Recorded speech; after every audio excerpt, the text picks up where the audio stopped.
Haley and Harper Thomas were 13 years old, identical in nearly every way, right down to the freckle just beneath their left eye.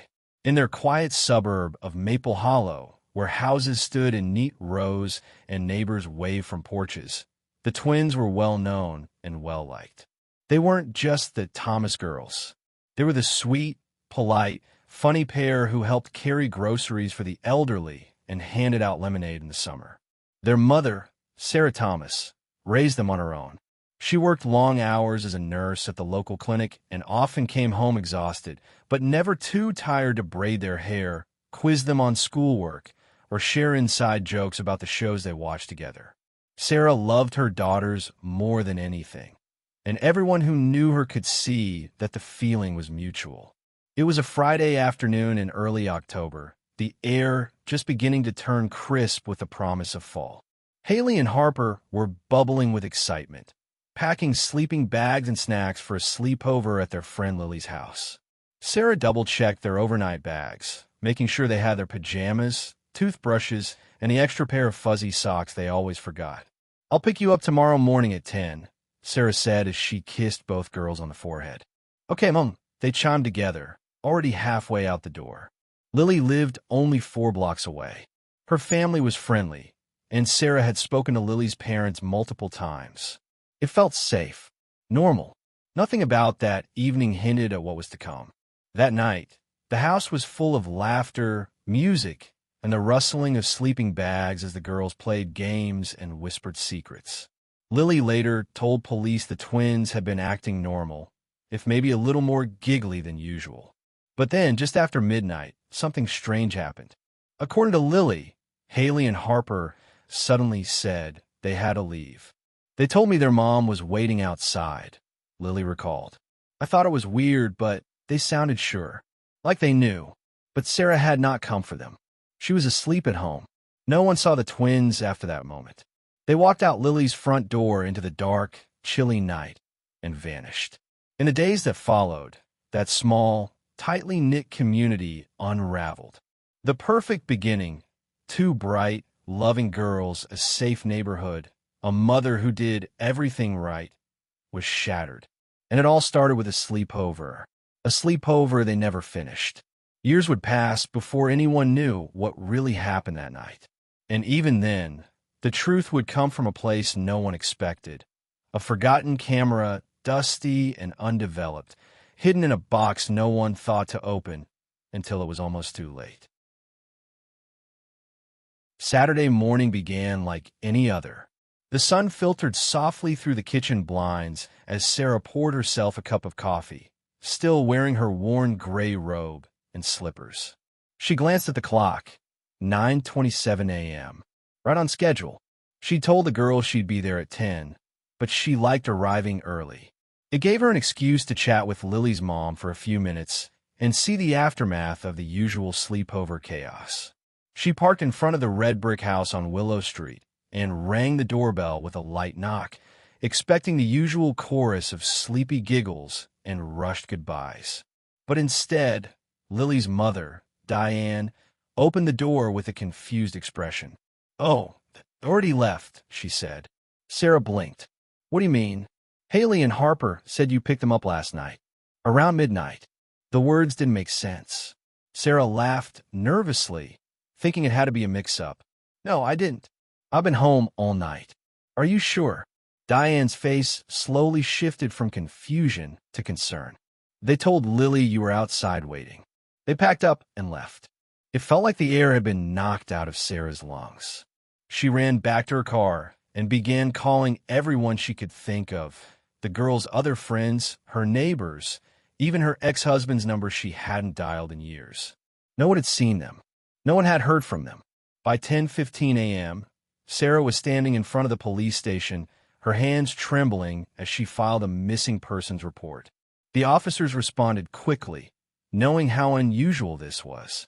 Maple Hollow wasn't the kind of place where kids went missing. By noon, the search had begun. Officers canvassed the neighborhood, knocking on doors and asking questions. Volunteers scoured nearby parks and wooded areas. Flyers were printed and distributed. Social media posts spread like wildfire, Missing, Haley and Harper Thomas. Last seen leaving a sleepover on Willow Street. Lily told the story over and over again, each time with the same words. They said their mom was waiting outside, but it was a lie, and no one knew why. Detective Mark Delaney had seen panic before, but rarely like this. It was just after 2 p.m. when he arrived at the Thomas residence, where Sarah stood pale and shaking, clutching her phone as if it might ring with a miracle. Her living room, once filled with laughter and music, now echoed only silence. "We've already issued an Amber Alert," Delaney said gently. "We're treating this as an active disappearance. We'll need to ask you a few questions." Sarah answered everything she could. No, the girls had never run away before. No, there was no recent family drama, no arguments, no behavioral changes. They were just 13-year-old girls who loved books, drawing, and playing silly games together. They had plans. They were happy. By 3 p.m., uniformed officers had cordoned off the area around Willow Street. They interviewed every neighbor, jogger, and passerby. Drones flew overhead, capturing footage of the surrounding woods and trails. Volunteers gathered at the community center, eager to help. Detectives returned to Lily's house, where her mother, Diane, sat wringing her hands. Lily herself, still in pajamas, looked dazed. "She's already told us everything she knows," Diane said quietly. Still, Delaney knelt down and spoke directly to Lily gently. "Tell me again what happened, sweetheart. Take your time." Lily blinked a few times and took a shaky breath. "We were watching a movie. Around midnight, Haley said she thought she heard her mom outside. She looked at Harper and just said, 'We have to go.' I asked why, and Haley told me she's here early. She doesn't want to wake anyone. So I let them leave. Did you see anyone outside?" Lily shook her head. "No, I just heard the door close. That's all." Diane interrupted, her voice tense. "I didn't hear a car. I didn't hear anything. That was the chilling part.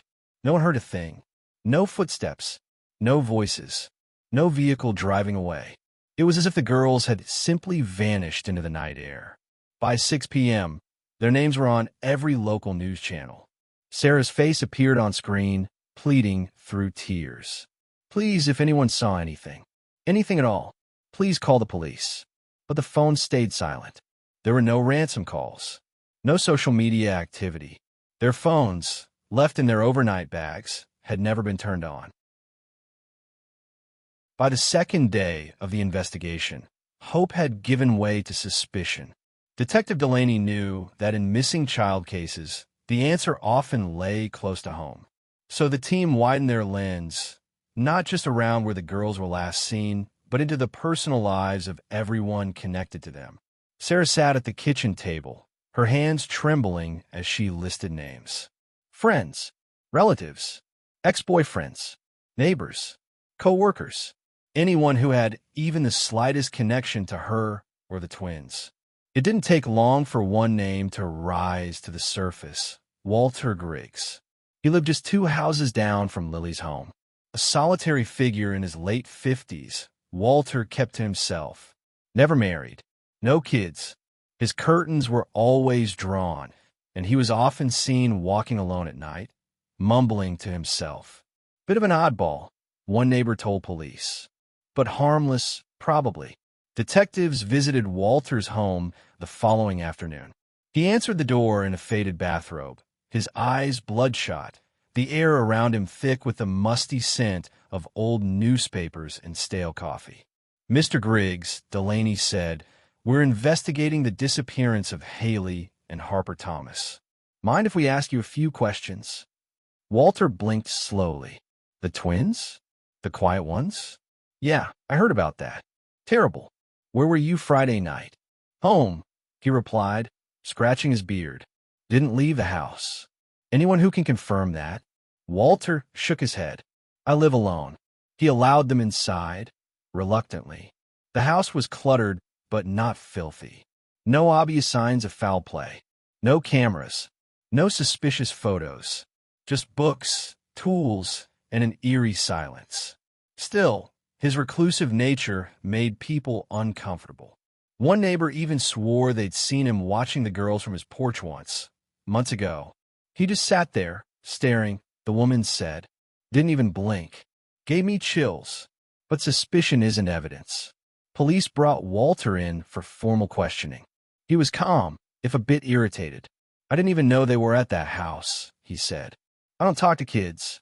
I don't even like kids. His alibi, being home alone, couldn't be confirmed. But there was no forensic evidence. No witness who saw him near the scene that night.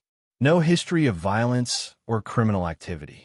Just a quiet, strange man living a quiet, strange life. After hours of interrogation, they had no choice but to release him. Back in Maple Hollow, the gossip began to swirl. People whispered his name in the grocery store. Parents kept their children inside. And yet, in the eyes of the law, Walter Griggs remained what he always had been, a loner, not a criminal. By the third day, the story of Haley and Harper's disappearance had spilled far beyond the quiet streets of Maple Hollow. What began as a missing persons report was now front-page news. Local stations aired back-to-back coverage. The twins' smiling school photos, Dimple's identical hair braids, flashed across every screen in the state. 13-year-old twins vanish after sleepover. Community in shock. People were horrified, terrified. This wasn't a crime in some distant city. This was their town, their neighborhood, and two children they had seen at the library, riding bikes down Maple Lane, helping their mother at the Saturday market, were suddenly gone without a trace. By Wednesday morning, missing persons posters were plastered across gas stations, bus stops, and telephone poles. Yellow ribbons tied around mailbox posts fluttered in the cold breeze. The community center opened its doors to coordinate volunteer search teams. Hundreds showed up. Teachers, parents, teenagers, even complete strangers. The woods behind Lily's neighborhood were combed inch by inch. Dogs were brought in. Drones hovered. Helicopters scanned the creeks and trails. They searched in silence, except for the occasional call of Haley, Harper, shouted into the trees. But the woods gave nothing back. At night, candlelight vigils formed on corners and schoolyards. People prayed. They lit candles. They clutched photos. Sarah attended one vigil, her face pale, her hands trembling as she tried to speak. "They're good girls," she whispered into the microphone. "If anyone sees them, please just let them come home." The town held its breath. And still, no clues. No sightings. No leads. Detective Delaney addressed the press daily, but his updates became increasingly strained. "We are continuing to follow every possible lead," he said.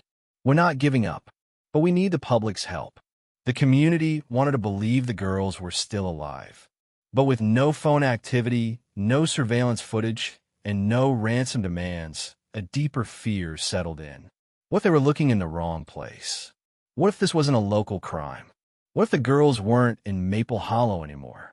Even the volunteers, hopeful at first, began to falter. The posters faded in the rain. The search parties thinned. The vigils grew smaller. There was still no sign of Haley or Harper. No hint of where they'd gone or who might have taken them. The fourth and fifth days brought a flicker of hope. "I think I saw them," one woman said, stepping into the police station with wide eyes. She was in her late 20s, clutching a bag of groceries and a photo she had taken with her phone. Two girls. They looked just like the twins. At the gas station near Route 20. They were with an older man. I thought something seemed off. Detective Delaney rushed a team to the location. Security footage was pulled. A grainy image confirmed two girls, but not Haley and Harper. The resemblance was eerie, but that was all it was. An hour later, another call. This time, a trucker from out of state. Saw a couple girls in the back of a camper at a rest stop near the border. They looked scared. Thought it might be those missing twins from the news. The police coordinated with Highway Patrol. They found the camper. Inside were a family of four on vacation. The daughters, sleepy and annoyed, looked nothing like the Thomases. 2 false alarms. 2 dead ends. But the calls kept coming. A waitress in another town swore she served 2 quiet girls who matched the description. A librarian reported 2 children hiding in the back aisle, whispering and crying. In each case, investigators responded within hours. Each time, they returned empty-handed. Sarah's phone rang constantly. Every buzz brought a rush of adrenaline. What if it's them? What if this is it? But every time, it was another dead end, another letdown. By the end of the week, she sat alone in the living room, the twins' favorite blanket wrapped around her shoulders, their shoes still by the front door. The silence was louder now. Friends tried to comfort her, but their voices grew quieter. Fewer people called. Fewer showed up to search. Detective Delaney dropped by one evening, his expression lined with exhaustion. "We're doing everything we can, Sarah," he said softly. "But I have to be honest, we're not getting anywhere." Sarah nodded, but her eyes were hollow. That night, she wandered into the twins' bedroom. Their drawings still hung on the walls, matching unicorn pillows on their beds. She sat between them, clutching one in each arm, and whispered, "I know you're out there. I know it." Even as hope flickered like a candle in the wind, she refused to let it die, because giving up meant accepting the impossible. And Sarah Thomas wasn't ready for that. To be continued. The calendar flipped to October again, and with it came the one date Sarah Thomas could never forget, October 15th. 1 year since Haley and Harper disappeared without a trace. The leaves had turned the same golden brown. The wind still carried that faint bite of autumn. Life in Maple Hollow, somehow, had continued. People went back to work, kids returned to school, holidays came and went. But for Sarah, time had stopped the moment her daughters vanished. On the anniversary, the Thomas family held a quiet vigil in their backyard. A few close friends came. The twins' school had planted 2 small dogwood trees in their memory, each now bearing a pink ribbon. Sarah stood in front of them, clutching a candle that flickered in the wind. Her voice trembled as she spoke. "I still sleep with my phone in my hand," she said softly. "Every night, just in case they call, or someone finds them. I want to be ready." Her voice broke on the last word, and someone stepped forward to gently wrap her in an embrace. The community listened with bowed heads. Most people couldn't imagine surviving a week of that kind of pain. Sarah had survived a year. Local news stations covered the event with muted sympathy. 1 year later, the disappearance of Haley and Harper Thomas still unsolved. The headlines read, "Photos of the twins smiling at a school dance aired beside footage of the vigil." Then, the next day, a spark. A man named Jordan Fife walked into the Maple Hollow Police Department. Disheveled, anxious, he claimed he had seen the twins just 2 weeks ago at a truck stop in Nevada. They were with a woman, not their mom. One of the girls looked right at me, and I swear she mouthed the word help. I recognized them from the posters. Detective Delaney, now thinner and grayer, listened carefully. Any other time, he might have brushed it off. But after a year of silence, even a shaky lead felt like gold. Fife described the girls in detail. Same hair, same matching jackets, a birthmark on the younger one's hand. Sarah was contacted immediately. Her hand shook as she listened to the report.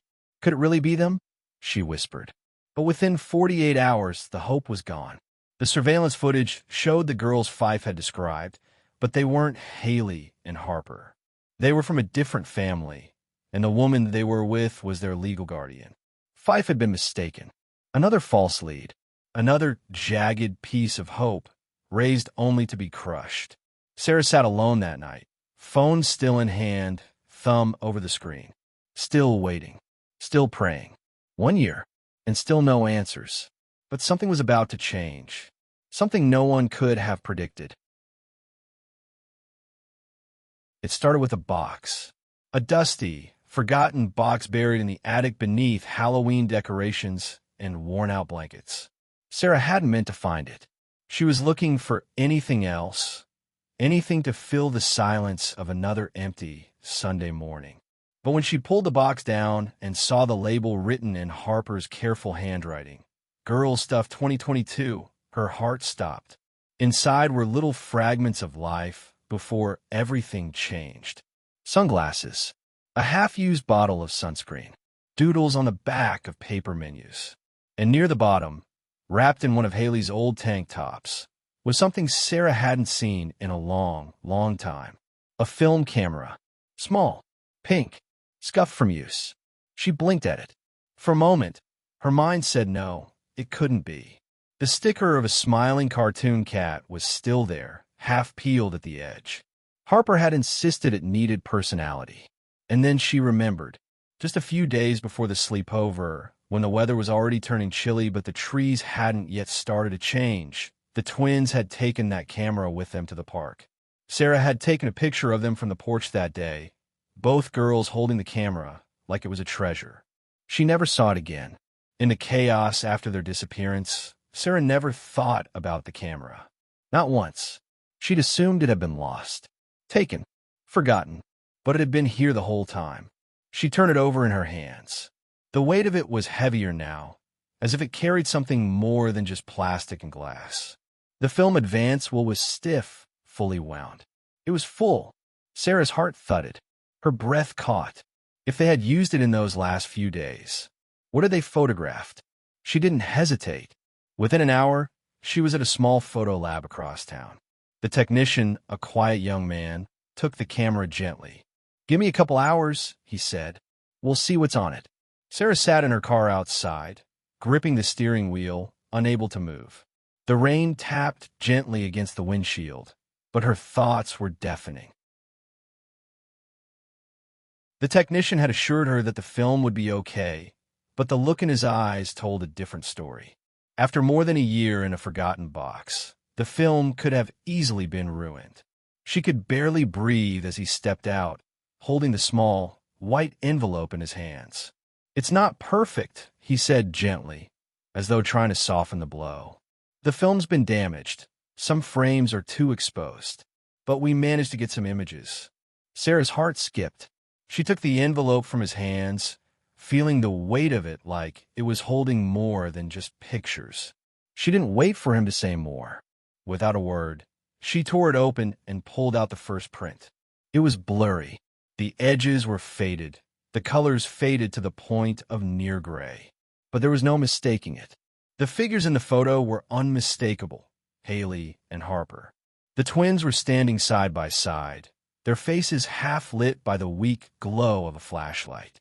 The background was dark, trees, shadows, blurred and indistinct. Sarah's hands trembled as she flipped through the photos, one by one. Each image was more unsettling than the last. The girls are no longer posing, laughing, or taking silly selfies. They were moving, hurrying, as if they were trying to capture something or someone in the dark. The photographs grew more chaotic, less controlled. In the next one, Haley's face was barely visible, hidden beneath the beam of light from the camera she held. But in the distance, a shadow could be seen, a shape, watching them from between the trees. A chill ran down Sarah's spine. The next shot was clearer. The twins were in the woods, the flashlight aimed ahead of them. Their expressions were harder to make out, but one thing was undeniable. They were not alone. In the background of the frame, something moved. It was a figure, faint, blurry, but distinctly human. The figure was crouching, partly hidden behind a tree, watching them. Sarah's heart thudded in her chest. She stared at the photo for what felt like hours, her eyes darting from the girls' frightened faces to the shadowy figure that seemed to loom just beyond their reach. Had they known? Had they seen this person? And if so, why had they gone out into the woods alone in the first place? The last photo was the most disturbing. It was nearly black, a single beam of light cutting through the dense darkness.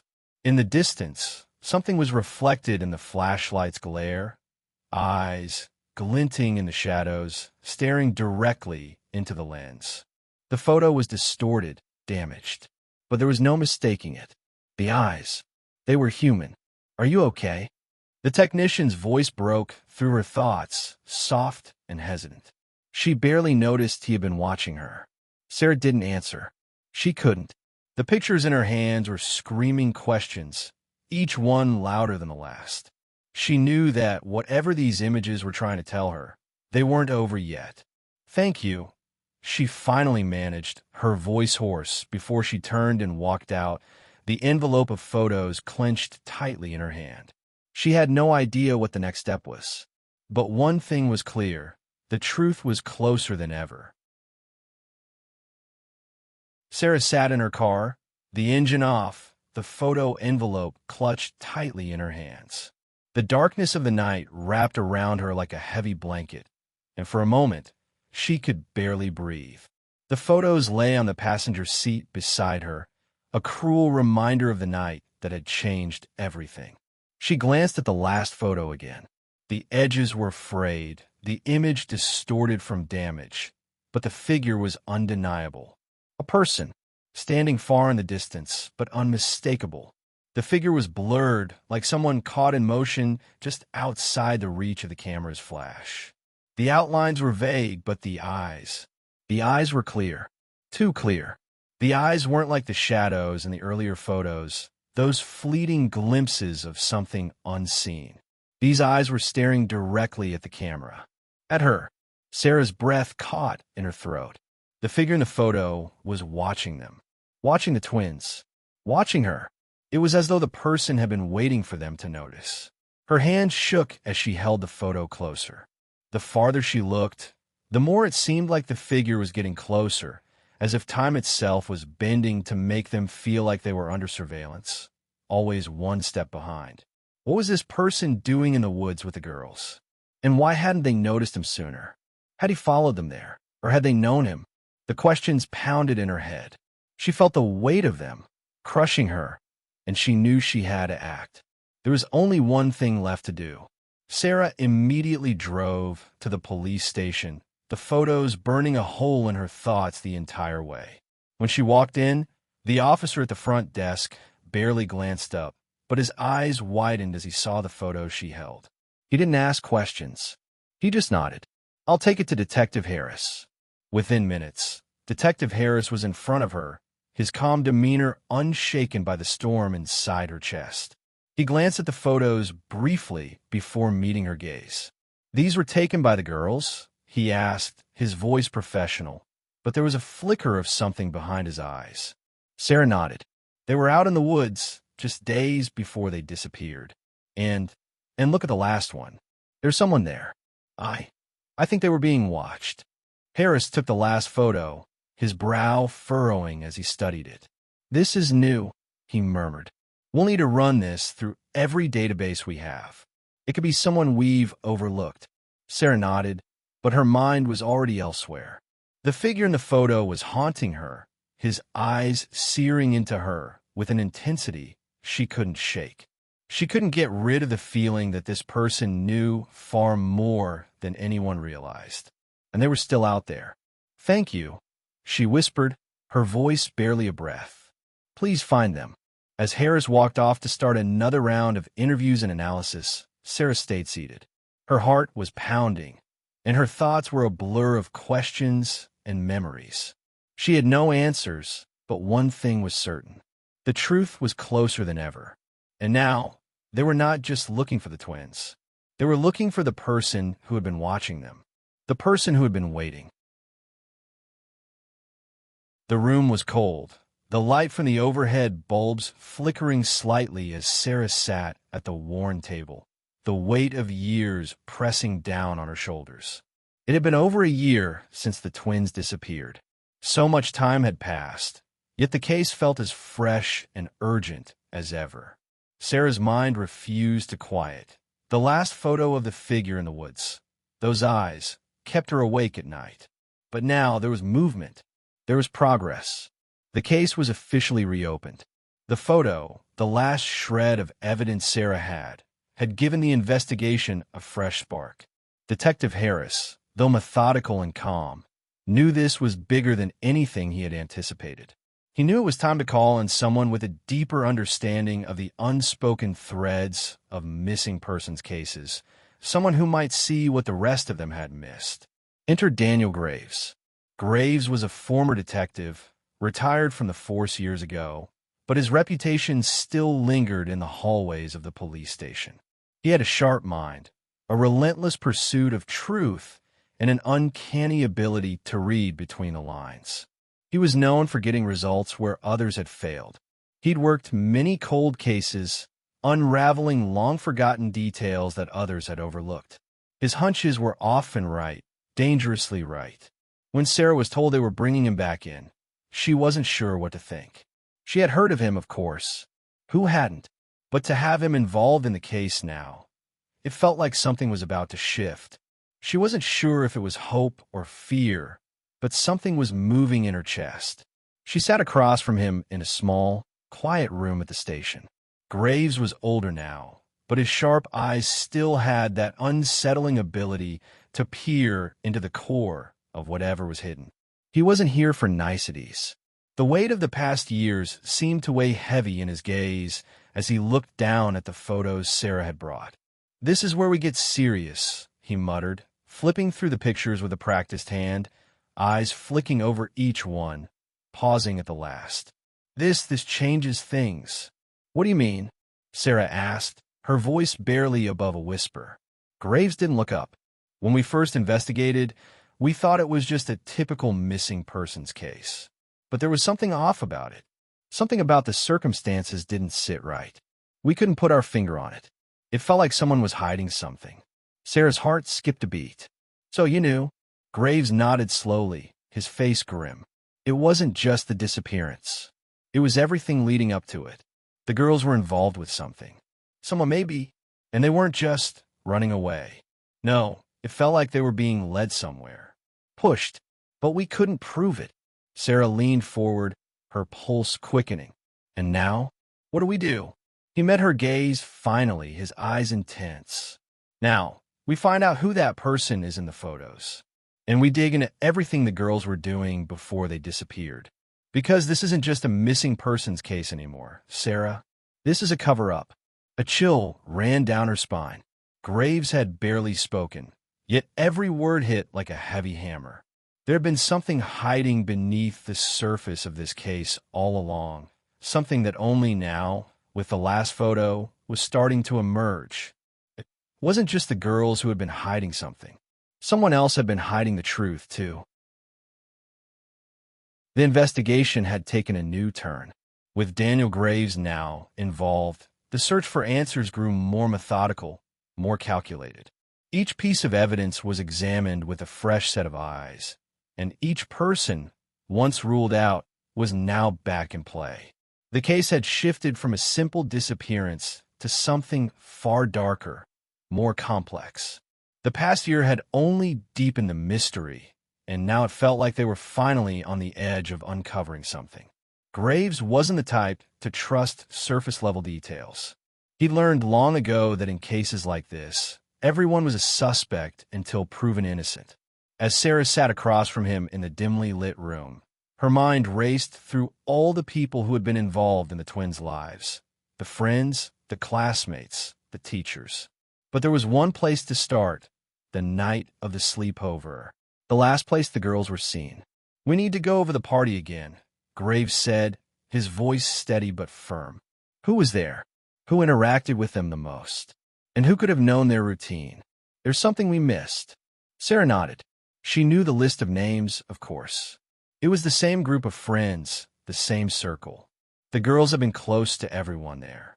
But it was time to dig deeper into the families behind the faces. Graves worked his way through the list. One name kept coming up, Mark Sullivan, a father who had been present during the sleepover. He was well-liked in the neighborhood, a quiet man who kept to himself. But there had always been something just a little off about him. When Sarah had first spoken to him, she hadn't thought twice about it. But now, with the new developments, Graves' instincts were on high alert. They brought him in for questioning. Sullivan had been one of the last to see the girls before they left the party early. But something wasn't adding up. "I was at home that night, just relaxing with my wife," Sullivan explained during the interview, his voice even, his eyes downcast. His body language was calm, almost too calm. There was something in his words that felt rehearsed, like he was trying too hard to sound convincing. Graves leaned forward. "Where were you exactly that night, Mark?" Sullivan paused for a moment. "I told you I was home. Why are you asking this?" "We need to make sure everything checks out," Graves replied, his tone unwavering. "It's standard procedure. You understand." It didn't take long for them to uncover the crack in Sullivan's alibi. He had claimed he'd been at home all night, but upon closer inspection, it turned out he'd left the house just hours after the girls had disappeared. He'd gone somewhere, but the car he'd driven, a nondescript sedan, had been spotted parked near the woods, close to where the girls had been taking the photos. The lie was subtle, but it was there. As the investigation pressed forward, the pieces began to fall into place, slowly, but with increasing clarity. With each passing day, the web of secrets surrounding the disappearance of Haley and Harper seemed to grow more tangled, more suffocating. It wasn't just about the girls anymore. It was about the dark undercurrents running through the town, and Sarah's sense of dread grew deeper with each new revelation. Graves had always suspected that the truth would lie somewhere within the hidden lives of the people closest to the twins. But even he didn't expect what they would uncover next. It was during a routine check into the guests of the sleepover that something significant surfaced. A name, one Sarah hadn't given much thought to, came up repeatedly: Ryan Miller. Ryan had been at the party that night, but he had never seemed to stand out. He was a quiet, awkward figure, someone who always blended into the background. His presence at the sleepover had been minimal, and to Sarah, he hadn't seemed like a threat. But as Graves dug deeper into his background, a troubling pattern began to emerge. Ryan Miller had a history, one that had been buried long ago. Years before the twins' disappearance, he had been accused of harassment. The details were vague, but the allegations had been serious enough to prompt an investigation. According to the report, Ryan had been accused of making inappropriate advances toward a younger girl in his neighborhood. It was a case that had shocked the community, and yet, for reasons that remained unclear, the charges had been quietly dropped. No one ever talked about it, and the matter had faded into the shadows. But now, with the disappearance of the twins, it seemed too coincidental to ignore. Ryan Miller had been at the party the night they disappeared. He had been among the last people to see them before they left early. Graves wasted no time in tracking him down. When Ryan was confronted, he appeared completely unfazed. His demeanor was cold, almost detached. He didn't show any signs of guilt, but there was something unsettling about his calmness.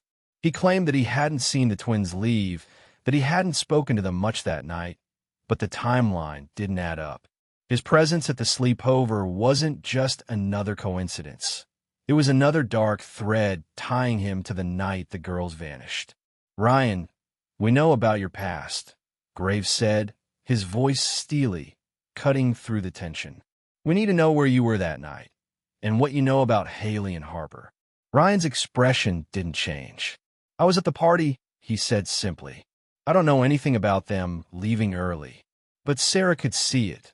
The flicker in his eyes, the nervousness buried deep within his gaze. She wasn't sure if Graves could read it, but she could. There was something he was hiding, and it was more than just the unsettling past he had tried to bury.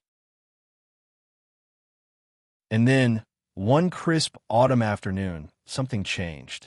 It was Daniel Graves who received the call, his voice crackling through Sarah's phone as he spoke with urgency. "We found something," he said, his tone grave. "What is it?" Sarah's heart leapt in her chest.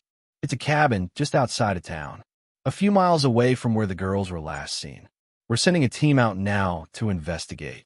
The words barely registered in Sarah's mind. A cabin? She had no idea what to make of it, but something deep inside her told her this was no ordinary lead. This could be the break they had been waiting for. The police team had arrived at the cabin by late afternoon. It was a small, dilapidated structure, barely standing in the dense woods.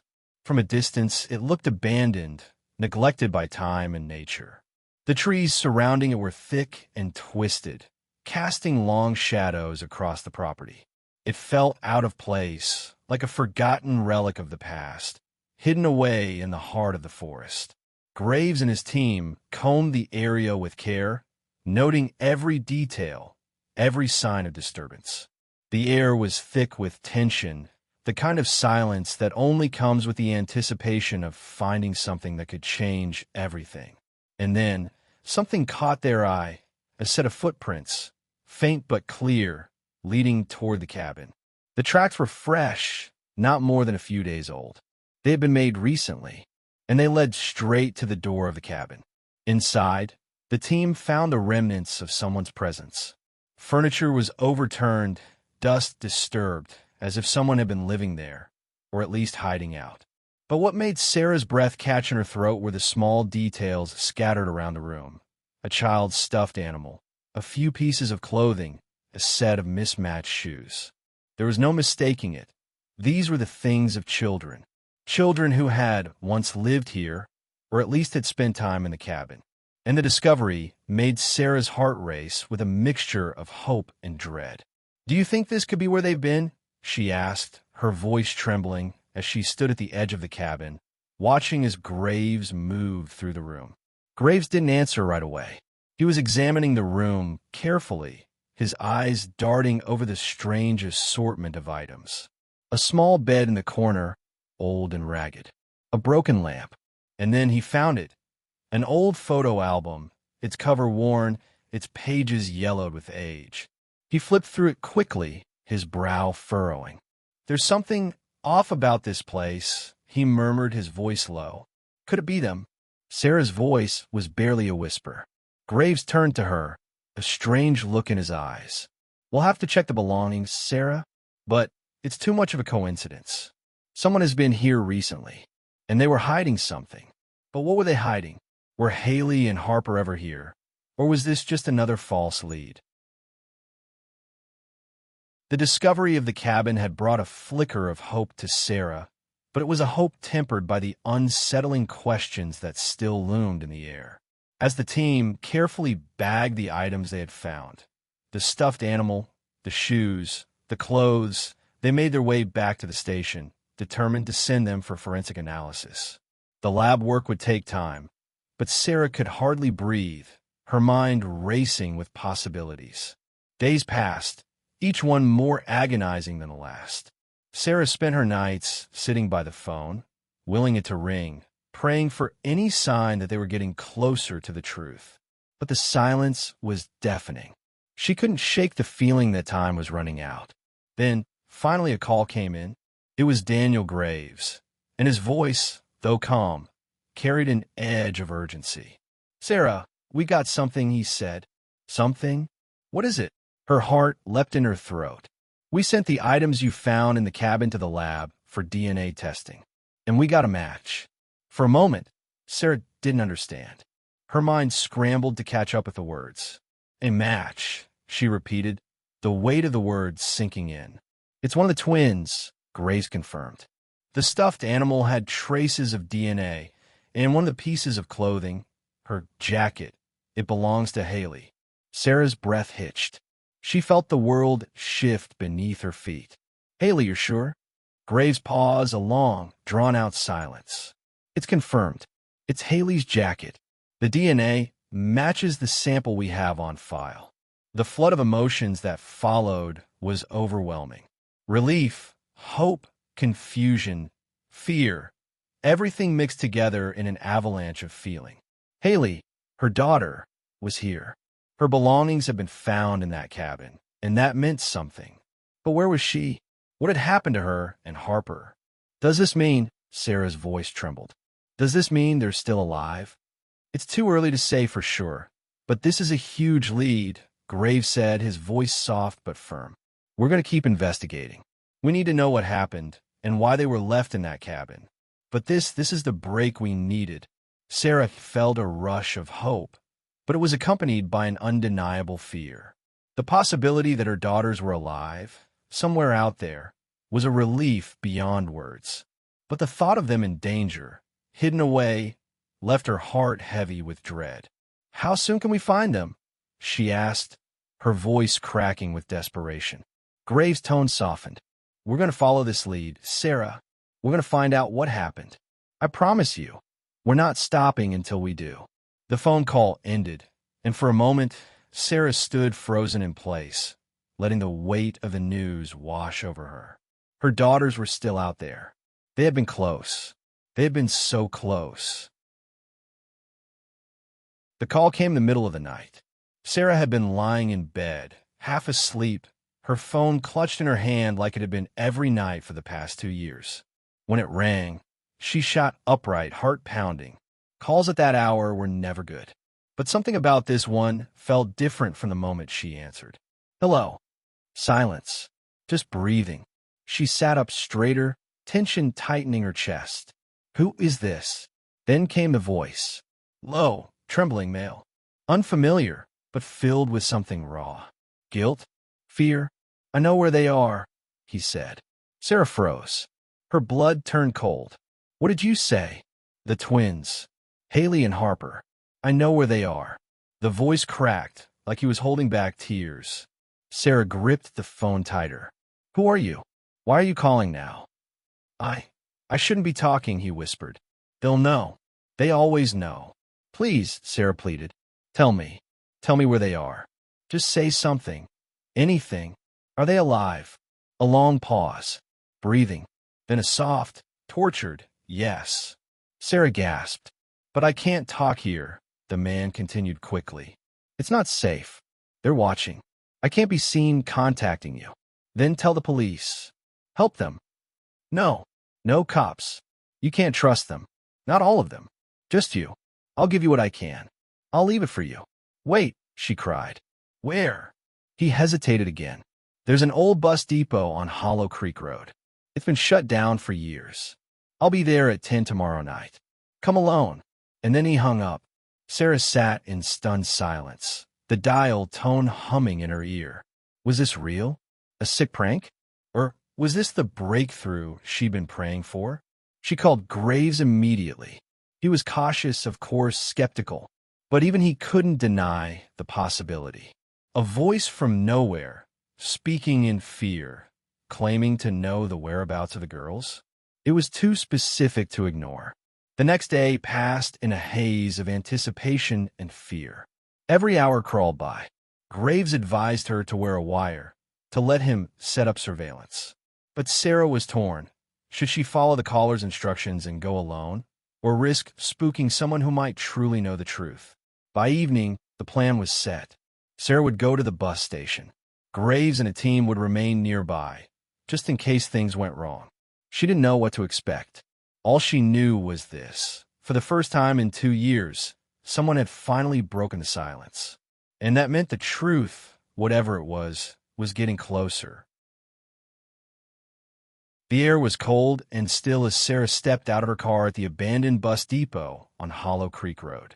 The building loomed in front of her like a skeleton from another time, graffiti covered, its windows long shattered, the flicker of a single street lamp casting uneasy shadows.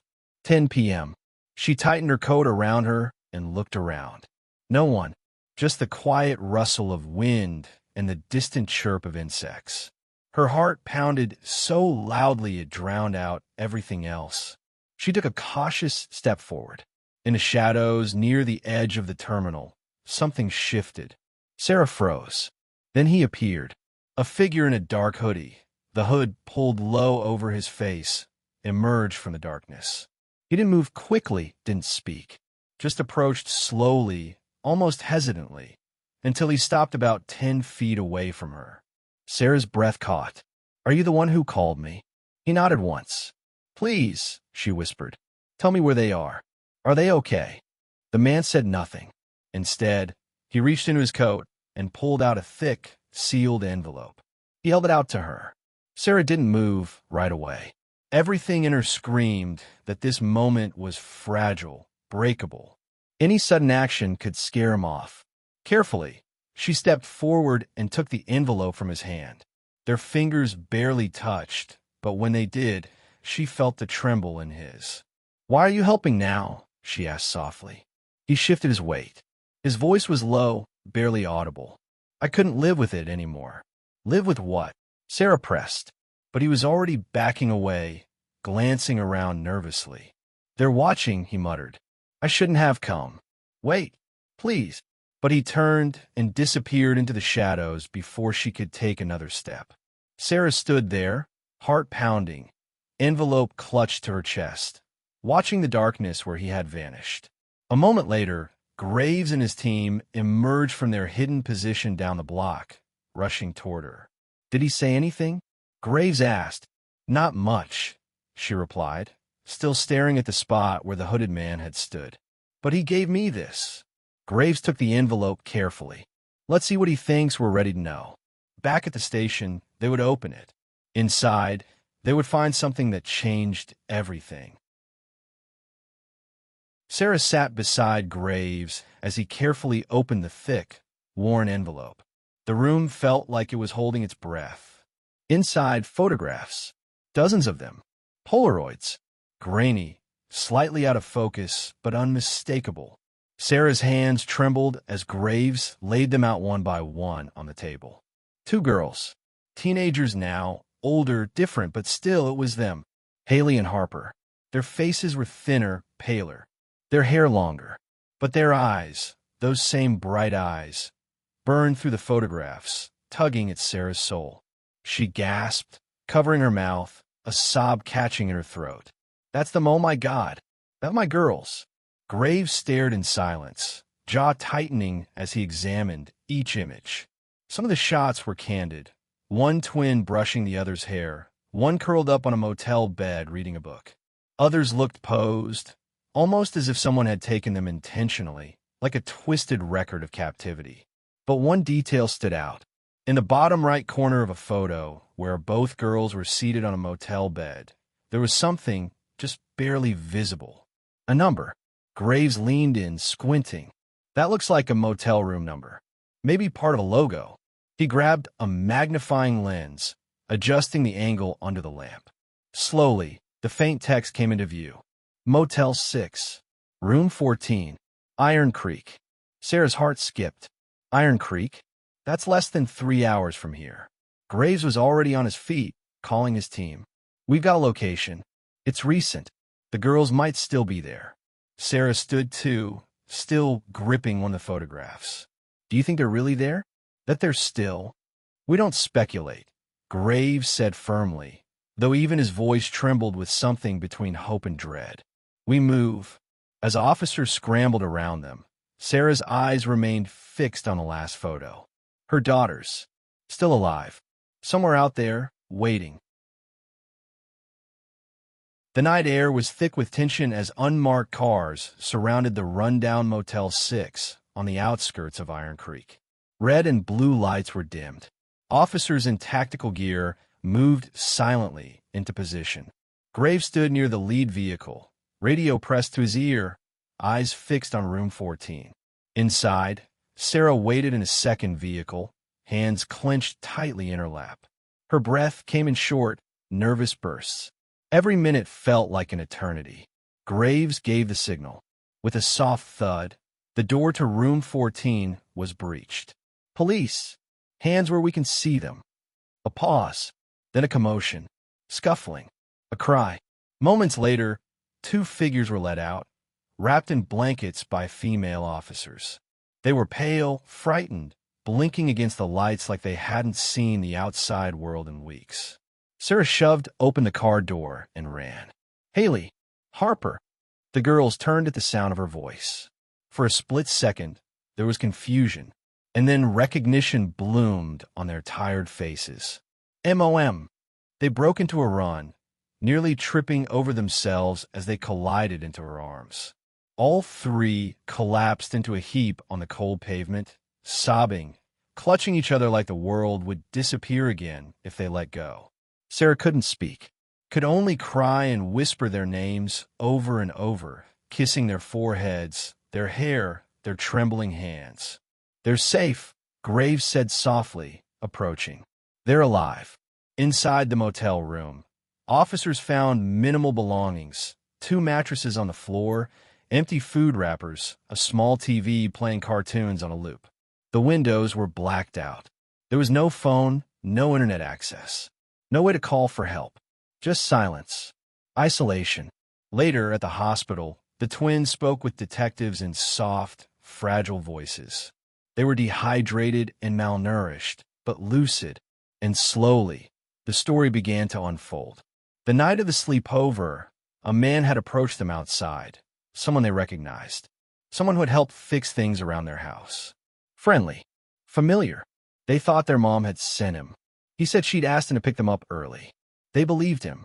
He drove them out of town, and then everything changed. He took their phones. He changed their names. He told them Sarah had forgotten them, that no one was looking, that this was their new life now. He moved them from place to place, sometimes days in one spot, sometimes weeks. They were rarely allowed outside. He made them pose for photos. He said it was proof they were happy. The man's name, at least the one they knew, was Vince, and he had once been a friend of Sarah's late husband.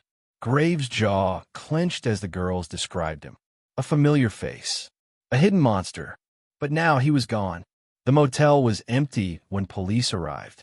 Vince had vanished just hours earlier, likely tipped off.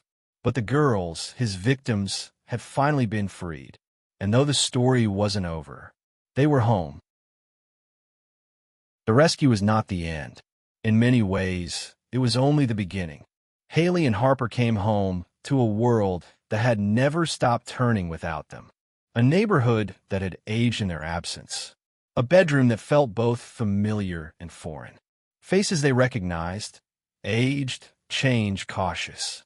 The trauma they carried wasn't something that could be undone with hugs or headlines. Therapy sessions became part of their weekly routine. So did nightmares. Triggers. Silence. Sarah, though overwhelmed with joy, found herself treading water in a new ocean of fear.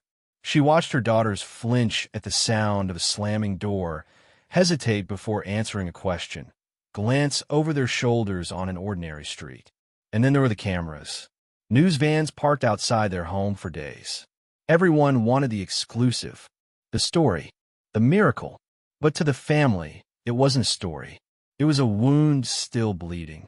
Sarah made the decision to step forward. Not for the media, but for herself, for other parents, for her daughters. She took a leave from work and began writing, pouring every detail of those 13 months into words. The long nights, the false leads, the cruel hope, the empty bedrooms. A year later, the book was released, 13 Moons Without My Daughters. It wasn't just a memoir. It was a battle cry, a tribute, a warning. The book touched thousands. Parents, survivors, strangers who had followed the story from the beginning. Sarah's honesty was raw, unfiltered, and at times agonizing. But it was real. Haley and Harper, now 15, stayed out of the spotlight. They attended school under new names. The courts sealed their records. They slowly built routines. Music helped. Art. Long walks with Sarah on Sunday mornings. They talked more now. Sometimes about normal things. Sometimes not. One afternoon, Sarah opened an old drawer in the hallway, one she hadn't touched in years. Inside, wrapped in tissue, was the film camera, the one that had brought the case back to life, the one that had captured the moment before everything changed. She turned it over in her hands, fingers trembling. She scanned through the photos again. Most were dark, shaky, childlike. But one made her stop. It was Haley and Harper, grinning in the backyard, faces dappled in golden light, one of them sticking out her tongue mid-laugh. It was the day before the sleepover, before the fear, before the silence. Just two sisters, happy, unaware. Sarah framed the photo and placed it by her bedside. Every night, she looked at it and whispered, "I'll never stop protecting you. Not ever again."